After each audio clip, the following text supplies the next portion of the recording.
Te doy toda la gloria en esta mañana, mi Dios, te doy toda la alabanza, Señor, porque eres un Dios fiel. En el nombre de Jesús pedimos revelación y sabiduría abundante, mi Dios, Espíritu Santo, para que tú nos guíes, tú nos reveles tu palabra, nos revele los secretos ocultos desde la antigüedad, mi Dios, para entender tu voluntad y tu perfecta, agradable y maravillosa voluntad para nuestras vidas. En el nombre de Jesús yo declaro terrenos fértiles y declaro cada pensamiento cautivo a la obediencia a tu palabra, y declaro que tu palabra no regresa vacía, sino que hace para la cual fue enviada, y declaramos que crecemos en fe en esta mañana en el nombre de Jesús para mover obstáculos, montañas, dificultades, y declaro que somos más que vencedores en el nombre de Jesús. Espíritu Santo, guíanos en esta mañana y te hacemos el Señor de esta reunión. Amén. Muy bien, Romanos 9:17, para eso mismo te he levantado, para eso mismo te he mantenido vivo, dice la Biblia Kadosh, para mostrar en ti mi poder. Así le dijo Dios, ¿a quién? A un hombre llamado, a un ser denominado el faraón de Egipto. La pregunta es, ¿cómo se llamaba ese faraón? ¿Nunca se ha preguntado? ¿Por qué la Biblia no registra el nombre de faraón? ¿Nunca se ha preguntado? No se dice qué faraón era, pero según la historia por ahí se registra que, no recuerdo bien el nombre del faraón, pero por ahí lo traía anotado, ahorita no lo traigo, pero la pregunta es, ¿por qué la Biblia no registra el nombre faraón? ¿Nunca usted ha preguntado? ¿Por qué los israelitas dijeron faraón y nunca mencionaron el nombre? Si en los registros egipcios está bien claro que hay el nombre de un faraón egipcio que no quiso dejar salir al pueblo de Israel. Jamás lo mencionan. Bueno, la respuesta es porque regularmente los egipcios adoraban, o el faraón tomaba el lugar de un dios. El faraón tomaba el lugar de un dios. Y para los israelitas era una blasfemia nombrar, ahora sí, valga la redundancia, el nombre del faraón. Era una blasfemia mencionarlo, porque para el pueblo de Israel era idolatría, por eso no mencionaban el nombre.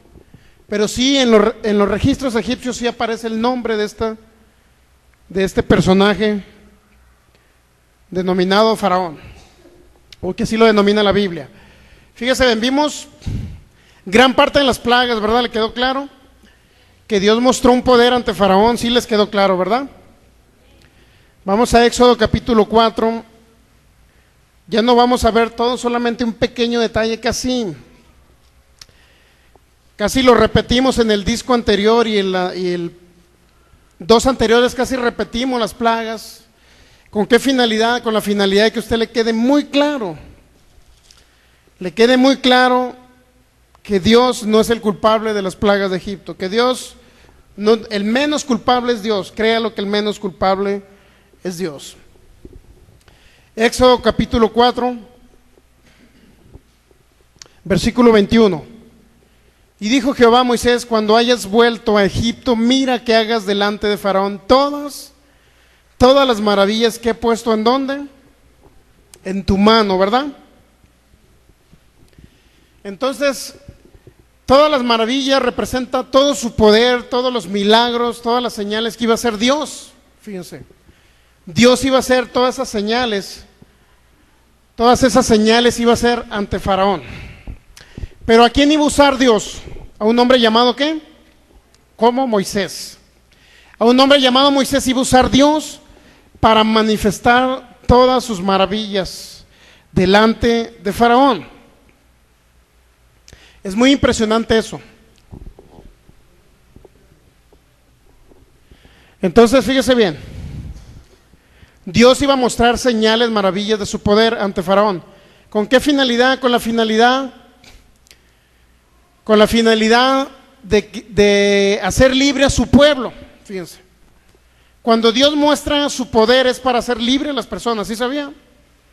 Cuando Él viene y sana a un enfermo y se manifiesta el Espíritu Santo aquí, ¿Para qué cree que es? Para hacerlo libre de una enfermedad. Cuando alguien viene con una deficiencia física, el Espíritu Santo se manifiesta ¿para qué? Para sanarlo, librarlo de esa deficiencia física, para sanar, para libertad, para eso se manifiesta Dios. Esa es la función de Dios. Nunca jamás va a encontrar usted a Dios manifestándose para dañar a las personas, excepto por algunos traductores, porque algunas traducciones sí dice que Dios mata, enferma, daña, destruye. En el Viejo Testamento, regularmente cuando usted lea el Nuevo Testamento, perdón, el Viejo, siempre trate de relacionarlo con el Nuevo, porque en el Nuevo se dijeron cosas que en el Viejo Testamento eran errores. En algunas cosas del Nuevo Testamento se dijeron cosas, entendiendo primeramente que esas cosas del Viejo Testamento se aclararon, vaya, en el Nuevo Testamento. Es importante entender que se aclararon. Entonces fíjese bien, regularmente en el Nuevo Testamento es el que nos da luz para entender el Viejo Testamento, siempre ha sido así. ¿Cuál era el poder que Dios iba a depositar en mano de Faraón? Pues en primer lugar que la vara se iba a convertir en culebra, que la mano se iba a convertir en leprosa y que iba a sacar agua del río y se iba a convertir en sangre. Con ese poder, con esas maravillas que Dios iba a hacer delante de Faraón a través de mano de Moisés, iban a suceder esos milagros de tal manera que Faraón iba a creer a la tercera señal máximo. Le dijo Dios, si no creen a la primera, van a creer a la segunda. ¿Me explico? Obviamente que si no creían a la segunda, tenían que creer a la tercera, pero Moisés no hizo la segunda. La primera la hizo mal porque la hizo por medio de la vara de Aarón, no la de Moisés. La segunda nunca la hizo y la tercera también la hizo mal. Entonces es un relajo Moisés. Pero fue un hombre que le creyó a Dios en cierta área, pero fue un hombre que no entró a la tierra prometida, eso lo entendemos, ¿verdad? Entonces, el culpable, vamos a Éxodo capítulo 12. Una de las plagas de las cuales nos habla la Biblia,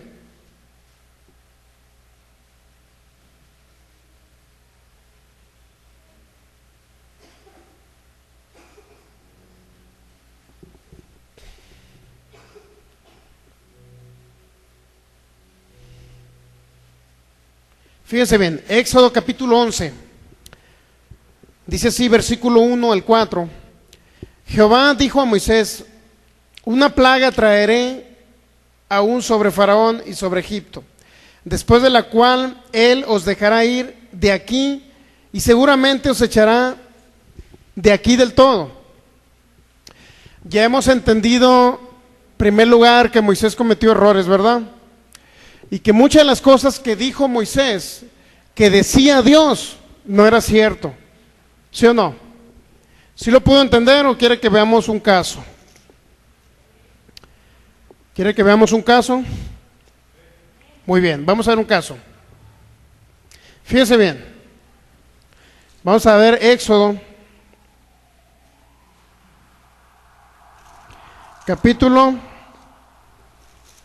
en el capítulo 7 se ve muy claramente. El capítulo 7 es cuando ya Moisés por segunda vez se presentó ante Faraón. Iba a hacer señales, ¿verdad? Pero las señales que le dijo Dios que hiciera, en el capítulo 7, perdón, en el capítulo 4, Dios le dijo, vas a hacer 3 señales, le dijo Dios a Moisés, ¿verdad? ¿Sí o no? 3 señales vas a hacer en el capítulo 4 de Éxodo. Entonces fíjese bien, Éxodo capítulo 4 versículo 30, habló Aarón acerca de todas las cosas que Jehová había dicho a Moisés e hízose las señales delante de los ojos del pueblo. Y el pueblo creyó, dice el versículo 31, y oyendo que Jehová había visitado a los hijos de Israel y que habían visto su aflicción, se inclinaron y adoraron. Fíjese bien, se inclinaron y ¿qué pasó? Adoraron. El pueblo creyó. ¿Por qué creyó el pueblo? Porque Moisés hizo las 3 señales, ¿sí o no? ¿Sí o no creyó por eso? Muy bien. Entonces fíjese bien, si leemos más adelante, Éxodo capítulo 5, versículo versículo 4, versículo 3. Hablando de Aarón y de Moisés, ellos dijeron: el Dios de los hebreos nos ha encontrado. Iremos pues ahora camino de 3 días por el desierto, ofreceremos sacrificios a Jehová nuestro Dios, para que no venga sobre nosotros con peste o pestilencia. En ese momento, si usted verifica Éxodo capítulo 5, usted se va a encontrar en primer lugar que Moisés no hizo las 3 señales en el primer encuentro que tuvo con Faraón. Eso ya lo entendió, ¿verdad? De tal manera que usted llega al versículo 22, entonces Moisés se volvió a Jehová y dijo: Señor, ¿por qué afliges a este pueblo? ¿Para qué me enviaste? Porque desde que yo vine a Faraón para hablarle en tu nombre, ha afligido a este pueblo, y tú no has librado a tu pueblo. Ahí en primer lugar Faraón estaba Moisés reclamándole a Dios. Si estamos de acuerdo ahí, estaba reclamándole a Dios. Entonces, fíjense, cuando leemos lo demás, en el capítulo 7,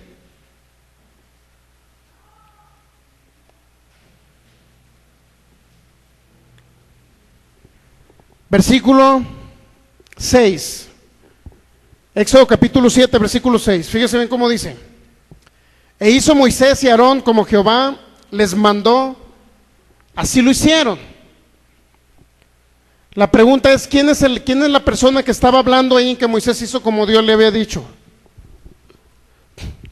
Se da cuenta que la persona que escribió o que estaba escribiendo el Éxodo dijo que Moisés y Aarón hicieron como Jehová les mandó, así lo hicieron, dice. Pero si usted verifica el capítulo 5 de Éxodo, se va a dar cuenta que la primera vez que fueron con Faraón nunca hicieron las señales. Sí lo captó, ¿verdad? ¿Sí o no? Entonces, ¿por qué la persona que estaba escribiendo este párrafo de Éxodo capítulo 7, versículo 6, decía que Moisés y Aarón sí hicieron como Jehová les mandó, así lo hicieron? La pregunta es: ¿realmente sí hicieron lo que Dios les dijo? No hicieron lo que Dios les dijo, ¿verdad? Entonces, ¿por qué se escribió que sí hicieron lo que Dios les dijo?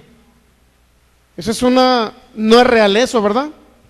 No es real, porque ellos no hicieron como Dios les dijo. Además, las siguientes señales que se muestran a partir del versículo 9 de Éxodo 7, usted podrá entender que las hicieron mal. Entonces, no hicieron como Dios les dijo. Y en el capítulo 5, la primera vez que se presentaron delante de Faraón, no hicieron las 3 señales. Entonces, el que estaba escribiendo que hicieron conforme Dios les había dicho, sí hicieron. La pregunta es: ¿realmente fue inspirado por Dios esa parte? Usted va a encontrar en la Biblia grandes cosas, pero también va a encontrar errores humanos, fíjense, donde hubo personas que dijeron y constataron los hechos. Sin embargo, no era así. Así como en Josué capítulo 10 vimos que el sol se paró, dijo uno, ¿verdad? ¿Sí o no? Pero era lo que él veía, me explico. Él entendió aquí que Moisés sí hizo como Dios le dijo. Él entendió, el que estaba escribiendo Éxodo. Pero no hicieron como Dios les dijo. ¿Me explico? No hicieron como Dios les dijo. Ahora sí vamos a Éxodo capítulo 12. No hicieron como Dios les dijo. ¿Y qué es eso, hermano? ¿Es una contradicción en la Biblia? No. Es un error de percepción. Porque el que escribió ese párrafo dijo que sí habían hecho las señales como Dios les dijo y no lo hicieron. ¿Se da cuenta que es un error de percepción y de comunicación? Muy bien, ahora sí vamos a Éxodo capítulo 12. Es Éxodo capítulo 11, versículo 2. Dice: habla ahora al pueblo y que cada uno pida a su vecino y cada uno a su vecina alhajas de plata y de oro. Ya Dios ya los iba a sacar de la tierra de Egipto. Versículo 3: y Jehová dio gracia al pueblo en los ojos de los egipcios. También Moisés era tenido por gran varón en la tierra de Egipto, a los ojos de los siervos de Faraón y a los ojos del pueblo. Fíjense, Moisés era un gran hombre, o lo tenían como un gran hombre. Luego ya llegamos al versículo 4, Éxodo 11, versículo 4. Dijo pues Moisés, ¿quién fue el que dijo? significa que no era Moisés el que estaba escribiendo, ¿verdad? ¿Sí o no? Si dice alguien, dijo pues Moisés, está como si yo dijese, Michelle dijo estas cosas. Significa que Michelle no es la que está escribiendo, ¿verdad? Hay otra persona escribiendo, ¿sí o no? Hay otra persona escribiendo esa parte de la Biblia, para que usted me entienda. Ok. Versículo 4, Éxodo 11, versículo 4. Dijo pues Moisés, Jehová ha dicho así. ¿Fueron palabras de quién? De Moisés. Moisés estaba escuchando la voz de Dios, ¿sí o no? ¿Sí está escuchando la voz de Dios? Dijo pues Moisés, Jehová ha dicho así, a la medianoche yo saldré por en medio de Egipto. ¿Quién dijo que le estaba revelando eso? Moisés. Y lo estaba escribiendo otra persona. ¿Qué estaba revelando Dios a Moisés? Que iba a salir por en medio de Egipto, ¿verdad? ¿Cuándo? A la medianoche. Versículo 5. Y morirá todo primogénito en tierra de Egipto, desde el primogénito de Faraón que se sienta en el trono, hasta el primogénito de la sierva que está tras el molino, y todo primogénito de las bestias. Y habrá gran clamor por toda la tierra de Egipto, cual nunca hubo ni jamás habrá. Fíjense bien, primera cosa, había una persona escribiendo lo que Moisés estaba diciendo. Moisés dijo en ese momento, imagínense, vino el Espíritu de Dios sobre Moisés. Vino el Espíritu de Dios sobre Moisés y Moisés dijo, Jehová dice, ¿qué dice Jehová? A la medianoche yo saldré por en medio de Egipto. Dios iba a salir por en medio de ¿quién? De Egipto. En la tierra iba a salir a la medianoche. Pero el versículo 5 dice, y mataré a todo primogénito en la tierra de Egipto. ¿Verdad que no dice así? ¿Qué dice ahí? Morirá. Primer cosa que iba a hacer Dios, iba a salir por medio de la tierra de Egipto. Segundo, cuando él fuera a salir a la medianoche, iba a morir todo primogénito, ¿sí o no? La pregunta es, ¿iba a morir porque Dios salió? Ahorita lo vamos a ver. Ya llegamos.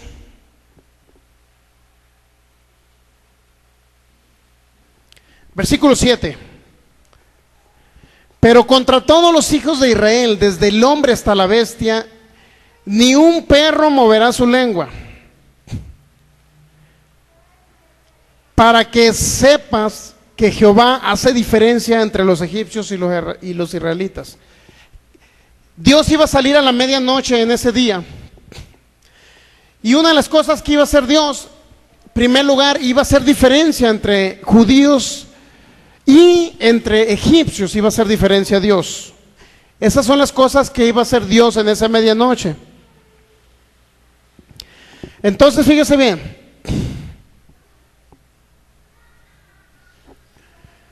Es importante entender es la última de las plagas, que es la muerte de los primogénitos.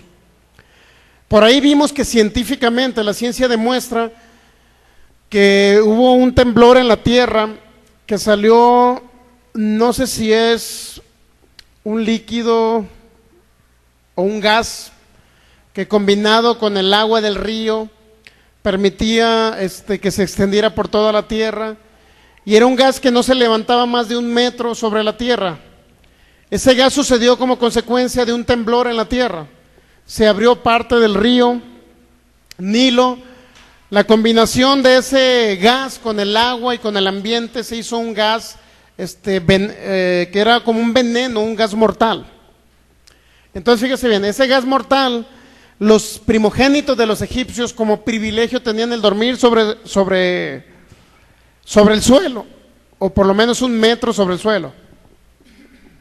En el caso de los primogénitos hebreos, ellos no tenían la costumbre esa de dormir sobre el suelo, pero los egipcios sí, los primogénitos de los egipcios. Entonces, ya Dios implementa lo que se llama la Pascua, que es que Dios iba a pasar por encima de ellos, y ya llegamos a Éxodo capítulo 12. Éxodo capítulo 12 dice, versículo 1, habló Jehová a Moisés y a Aarón en la tierra de Egipto diciendo, este mes será principio de los meses para vosotros, será el primero en los meses del año. Hablad a toda la congregación, le dijo Dios, de Israel. Hablaba en la congregación de Israel diciendo: en el 10 de este mes tómese cada uno un cordero, según las familias de los padres, un cordero por familia. Fíjense, la pregunta es, ¿para qué cree usted que era ese cordero?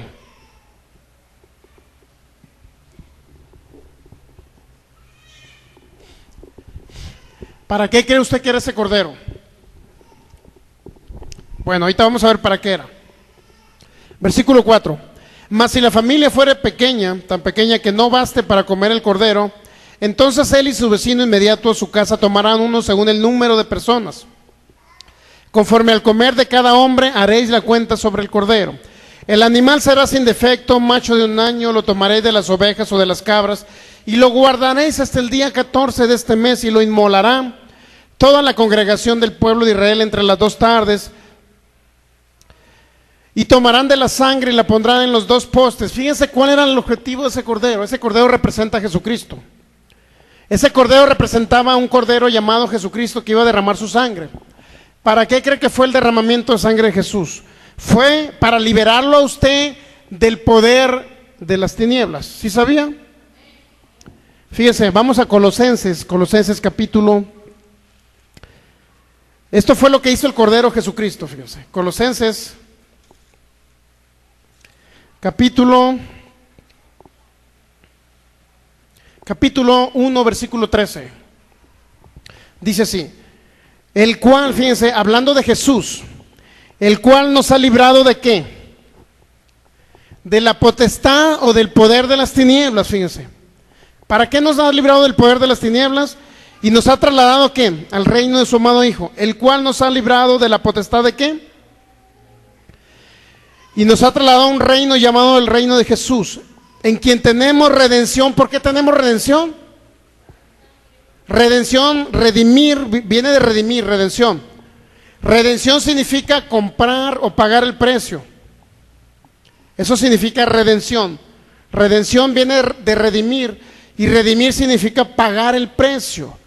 Es como si usted hubiese tenido una deuda, para que usted me entienda. Usted dice, bueno, le pedí prestado a una persona 100,000 pesos.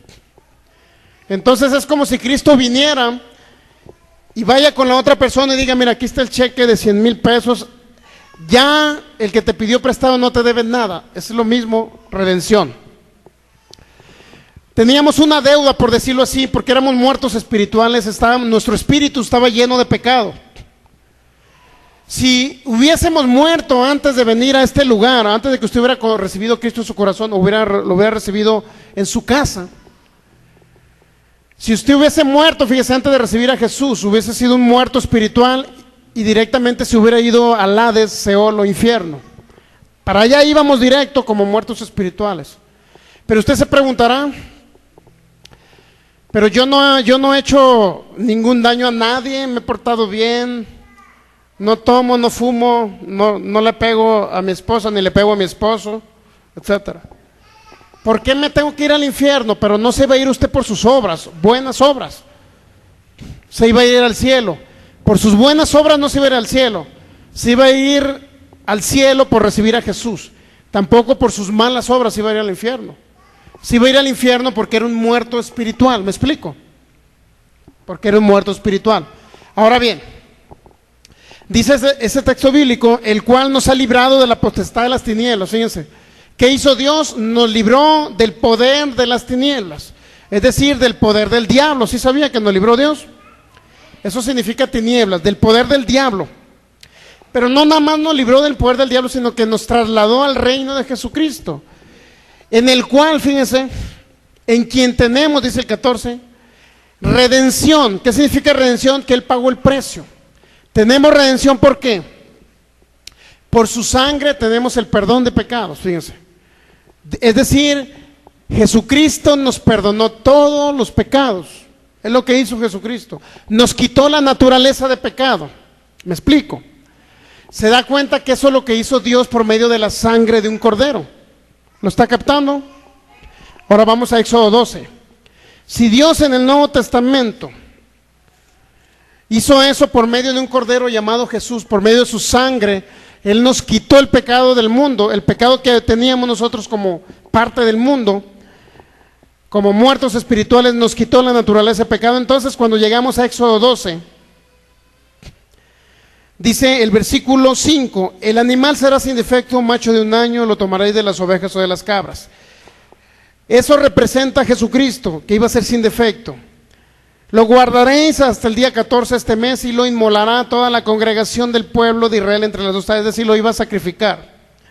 Versículo 7, tomarán de la sangre y la pondrán en los 2 postes en el dintel de las casas que lo han de ¿qué? Comer. Fíjese bien, ¿cuál era el objeto de la sangre del cordero? Ponerlo ¿en dónde? En las puertas, ¿verdad? Ponerlo en las puertas. Pero ¿cuál era el objetivo de ponerlo en las puertas, hermano? ¿Con qué finalidad Dios le dijo pongan la sangre en las puertas? Dice el versículo 7, lo pondrán en los 2 postes y en el dintel de las casas en que lo han de comer. Es decir, al frente de sus casas tenían que rociar esa sangre. ¿Me explico? Pero el objetivo, ¿cuál era esa sangre o qué representaba esa sangre? Muy bien, vamos a leer más adelante. Versículo 8, y aquella noche comerán la carne asada al fuego y panes sin levadura con hierbas amargas lo comerán. Eso lo explicamos en una serie que se llama Tomar la Santa Cena Dignamente, que usted la puede ver por internet o si la necesita se la pide a Michelle en un disco para que Michelle se la traiga y usted puede escuchar la serie La Santa Cena. ¿Qué significa comer la Santa Cena dignamente? ¿Qué significa tomar la Santa Cena? No nomás es ir a tomarse la hostia o tomarse un panecito, sino tiene una trascendencia muy importante. Para cuando usted tome la Santa Cena, la tome dignamente y no haya ningún problema espiritual en su vida. Versículo 10. Ninguna cosa dejaréis de él hasta la mañana, y lo que quedara de la mañana lo quemaréis en el fuego. Lo comeréis así, ceñido vuestros lomos, que representa que usted sea salvo. Vuestro calzado en vuestros pies significa que usted sea una persona emisora del evangelio. Y vuestro bordón en vuestra mano, que representa la autoridad que tenemos en Cristo Jesús. Lo comeréis apresuradamente, y luego dice que es que la Pascua de Jehová. Eso se denomina Pascua. Pascua, ahorita voy a mencionarle la palabra de donde viene la palabra Pascua. Versículo 12, ahí viene la palabra Pascua. Éxodo 12:12. Porque yo pasaré aquella noche por la tierra de Egipto. Fíjense bien. Y en la traducción Reina Valera 60 dice, y heriré a todo primogénito en la tierra de Egipto, así de los hombres como de las bestias, ejecutaré mis juicios en todos los dioses de Egipto, yo Jehová. Aquí fíjese bien, ¿cuál era el objetivo de sacrificar un cordero y derramar su sangre? ¿Cuál era el objetivo de ese cordero? Primero dijo, ustedes van a sacrificar un cordero, va a derramar su sangre, y se lo van a comer de esta forma, de esta manera se lo van a comer. Cuando se coman el cordero, eso va a representar que es la Pascua. Y el versículo 12 dice, pues yo pasaré aquella noche, la palabra pasaré, de ahí viene la palabra Pascua, fíjense bien. La palabra pasaré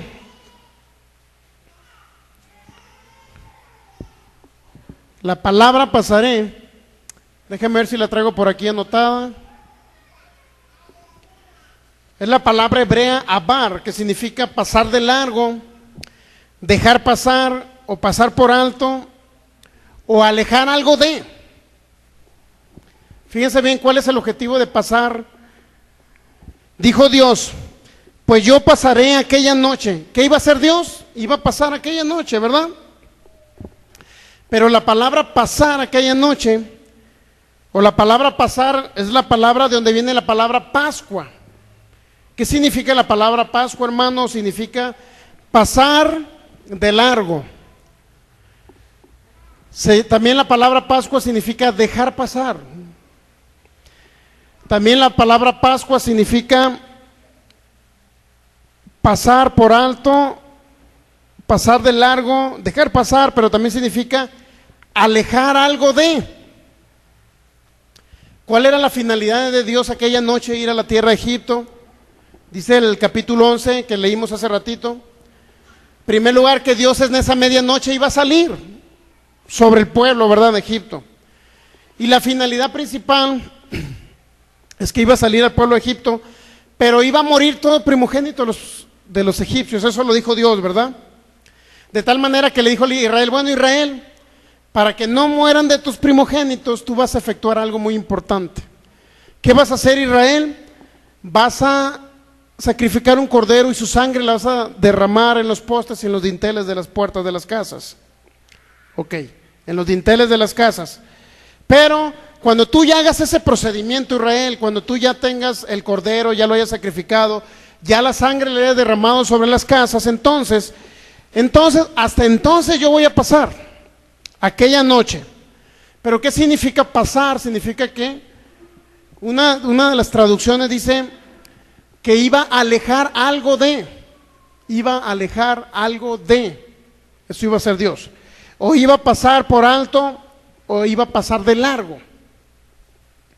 Pero también significa que Dios iba a dejar pasar algo. Dios iba a dejar pasar algo, fíjese bien lo que le estoy diciendo. Cuando Dios iba a pasar por las casas, tanto de los egipcios como de los hebreos, Dios iba a dejar pasar algo. Eso significa la palabra pasar. De ahí viene la palabra Pascua, que significa pasar sobre, o dejar pasar algo. De tal manera que después de que hicieron todo ese procedimiento, dice en el versículo 12: yo pasaré de largo, dejaré pasar aquella noche por la tierra de Egipto. Pero viene una palabra muy polémica que dice: y heriré a todo primogénito de la tierra de Egipto. Fíjense, heriré. ¿Eso qué significa? Que Dios es el que iba a matar a los primogénitos, en esa traducción. Pero la palabra herir, anótelo por favor si tiene oportunidad, es la palabra hebrea naká, N-A-K-A, que significa castigar, o también significa dejar. Castigar o dejar, fíjense bien.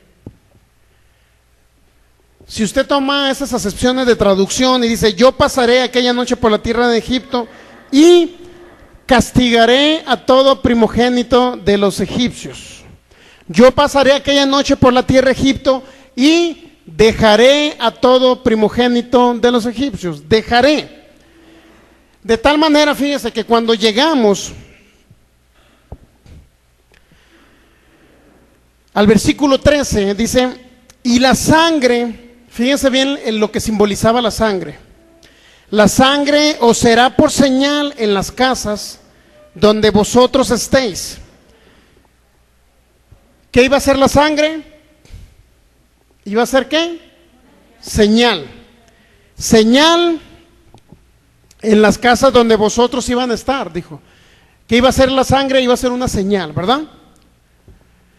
Y veré la sangre, dijo Dios. Dios iba, imagínense Dios volando, suponiendo que fuera volando, ¿no? Iba a pasar por las casas de los egipcios y de repente iba a llegar a una casa de un israelita, iba a haber sangre, Dios. Como una señal de un pacto, fíjense, esa es una señal de un pacto, la sangre. Y veré la sangre, y fíjense qué iba a pasar con lo que iba a hacer Dios. ¿Y pasaré de qué? ¿Pasaré de qué? De vosotros, ¿verdad? Pasaré de vosotros. Y no habrá en vosotros, ¿qué? Plaga de mortandad cuando hiera, otra vez viene la palabra cuando hiera la tierra de Egipto. Otra vez viene la misma palabra que significa castigar. Que Dios iba a castigar la tierra de Egipto. Fíjense bien cómo lo iba a castigar Dios. No significa que los iba a matar o que los iba a herir, porque la palabra herir significa castigar también. Fíjense de qué manera iba a castigar a la tierra de Egipto. ¿Sí le gustaría saber cómo? Bueno, de tal manera que llegamos al versículo 23. Dice el versículo 23, porque Jehová